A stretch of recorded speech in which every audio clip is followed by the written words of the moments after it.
Well, I have another story to tell you about my school bus driving days. Oh, what fun! Kids back then were a little different than they are today. We all had fun. I'll never forget my first day of driving school bus. When the kids got off the bus, you check everything out. Well, I found a jock strap laying on the floor. So I thought, well, I'll just hang it on the mirror here and I'll ask the kids who that belongs to. Well, next day I asked them and nobody owned up to that, of course. And it was dirty from them stepping on it and everything. And so I put a sign up by the mirror, one used jock strap. Well, of course, nobody ever and nobody ever claimed it. So I threw that in the garbage. Also, the very first day of school, and I didn't know the streets too well, but the kids from Berkeley Hills sent me down a one-way street. It was behind what is now Giant Eagle. No place to turn around or anything. I had a terrible time, and I wasn't really used to the bus. And it wasn't automatic or anything like that. It was stick shift. No power brakes, no power steering, which my arms were just aching. Anyway, I backed back out of there, and I was furious with those kids, and all they could do was holler and laugh about it. But anyway, we really got to be friendly and joked all the time. Oh, my goodness. When they were bad, I just told them, get off the bus. Back then you could do that, and I kicked them off, and they had to find their own way home. We weren't supposed to do it, but I got away with it, and so did most of the other drivers. And the kids, they didn't really tell their parents what was going on because they knew they'd get heck again. So that's the way we dealt with that. Sometimes it was pouring down rain, and sometimes they were a mile or so away from home. One day I kicked a kid off the bus right below Pickin' Chicken. And he said, "Oh, Harriet, don't kick me off. It's so far to go." Well, I didn't know where he lived. I really didn't care. And the other kids were just giggling all over themselves. He got off, and here he lived just around the corner. But he was pretending he had miles to go. Just things like that. One day I was driving up on Coon Ridge, and those kids carried on with them. And one girl was getting off the bus at her stop, and Tommy Hartland was sitting in the front row, and he was such a little red-headed devil.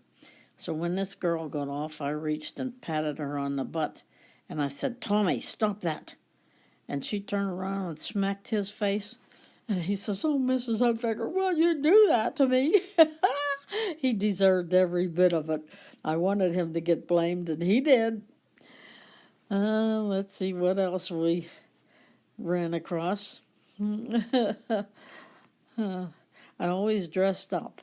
Santa Claus, Easter Bunny, leprechaun, you name it. So the kids loved that, and then I always gave them a treat.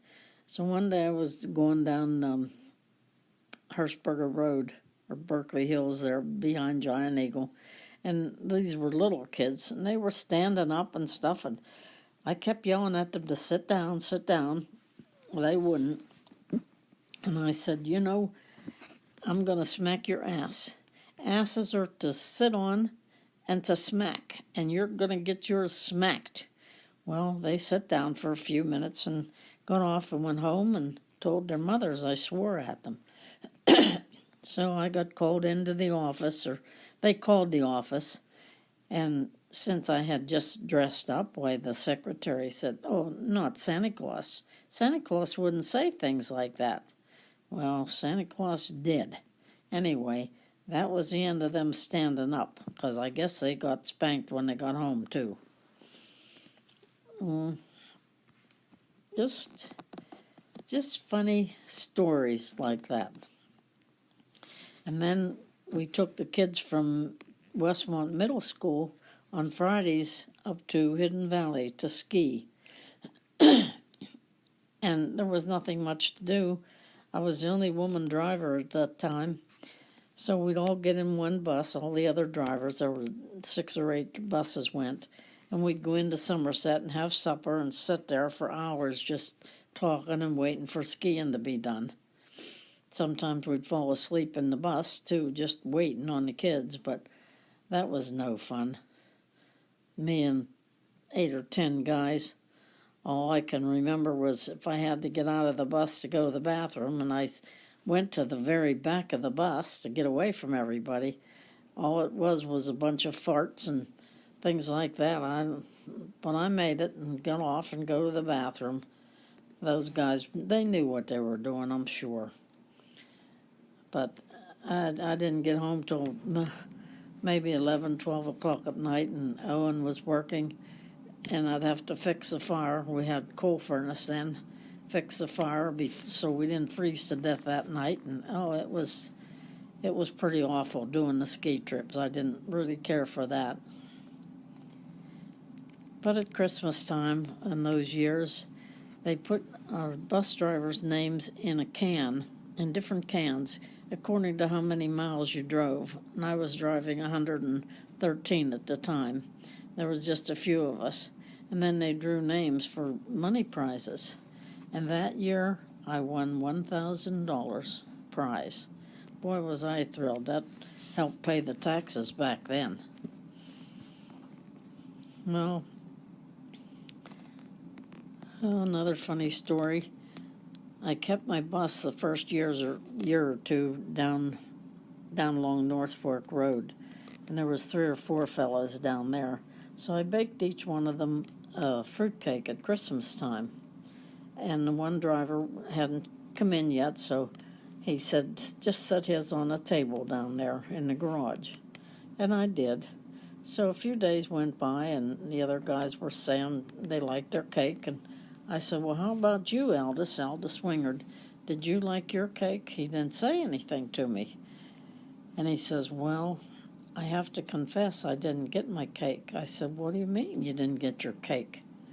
Well, McElwain's had a big old dog that just run around wherever he wanted to, and he got the cake before Aldous come back for his cake. So he didn't get any.